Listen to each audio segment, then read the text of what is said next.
నమస్తే, నేను Maruthi Ram. One voice న్యూస్కు స్వాగతం.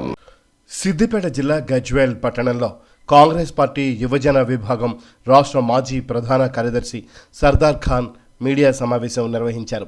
ఈ సమావేశంలో ఆయన మాట్లాడుతూ తెలంగాణలో రాచరిక పాలన సాగించి తెలంగాణకు యువరాజులా వ్యవహరించిన కేటీఆర్ అధికారం కోల్పోగానే మతిభ్రమించి మాట్లాడుతున్నారని విమర్శించారు. ప్రజలు తగిన బుద్ధి చెప్పినా తన రాచరిక తత్వం ఇంకా కొనసాగించడం బాధాకరమన్నారు. నెల రోజుల పాలనపై పుస్తకం విడుదల చేయడమే దయ్యాలు వేదాలు పలికినట్లు ఉన్నదని తెలిపారు. గత 10 సంవత్సరాల కాలంలో ప్రజలకు ఇచ్చిన హామీలను అమలు చేయని 420 గాళ్లు ఈరోజు 35 రోజుల కాంగ్రెస్ హామీల గురించి మాట్లాడడం చూస్తుంటే అధికార వ్యామోహం చాలా స్పష్టంగా కనబడుతుందన్నారు. ప్రజలకు ఎవరు ఏంటో తెలుసని 35 రోజుల్లోనే ప్రజాపాలన అందించిన ఘనత ఎవరిదో ప్రజలకు తెలుసన్నారు. ప్రశ్నిస్తే గొంతు నొక్కిన వాళ్ళు ఈరోజు మాట్లాడడం చూస్తుంటే జాలి వేస్తోందన్నారు.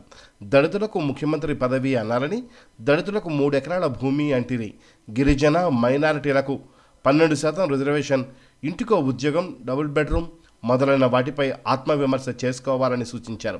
ఇప్పటికైనా బీఆర్ఎస్ వారు తమ పద్ధతి మార్చుకోకపోతే రాబోయే ఎంపీ ఎన్నికలలో ప్రజలు బీఆర్ఎస్ పార్టీని భూస్థాపితం చేస్తారని హెచ్చరించారు.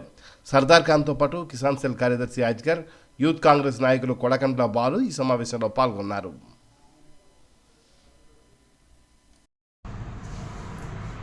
టీఆర్ఎస్ పార్టీ అధికారం కోల్పోగానే మతి భ్రమించి మాట్లాడుతున్నారు కేటీఆర్ గారు.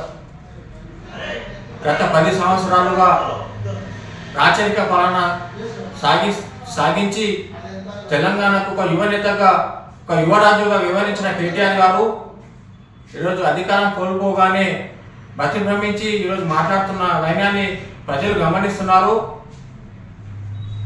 కేవలం 30 రోజుల్లోనే రేవంత్ రెడ్డి గారి నాయకత్వంలో కాంగ్రెస్ పార్టీ ప్రజారంజక పాలన అందిస్తూ ప్రజలతో మమకమై ప్రజల మన్ననలు పొందుతున్న తరుణంలో దానిని చూసి ఓర్వలేక ఈరోజు కేటీఆర్ గారు కేవలం 35 రోజుల పాలనపై ఒక పుస్తకం విడుదల చేయడం ఆయన రాచరిక వ్యవస్థకు, ఆయన యొక్క అధికార దహానికి ఒక చిరునామాగా మారింది. కేవలం ఒక నెల రోజులు అధికారం లేకుండా ఉండలేకపోతున్న తరుణాన్ని తెలంగాణ ప్రజలు గమనిస్తున్నారు. గతంలో మీరు ఇచ్చిన హామీలు 10 సంవత్సరాలు అమలు చేయని వైనం ఈరోజు తెలంగాణ ప్రజలందరికీ తెలుసు. దళితులకు ముఖ్యమంత్రి అంటిరి, దళితులకు 3 ఎకరాల భూమి అంటిరి, డబుల్ బెడ్రూమ్స్ల పరిస్థితి ఏంది, ఈరోజు ఇంటికి ఉద్యోగం అంటిరి, గిరిజన మైనార్టీలకు 12% రిజర్వేషన్ అంటిరి. దానిపై మీరు ఆత్మవిమర్శ చేసుకోవాలి. అంతేగాని ఈరోజు కేవలం 35 రోజులలోనే కాంగ్రెస్ పార్టీ హామీలను అమలు చేయాలని ఈరోజు పుస్తకం విడుదల చేయడం చూస్తుంటే జనాలు సహించారని, రాబోయే ఎన్నికల్లో ఎంపీ ఎన్నికలలో మీకు మీ పార్టీకి తగిన బుద్ధి చెప్తారని ఈ సందర్భంగా హెచ్చరిస్తున్నాం.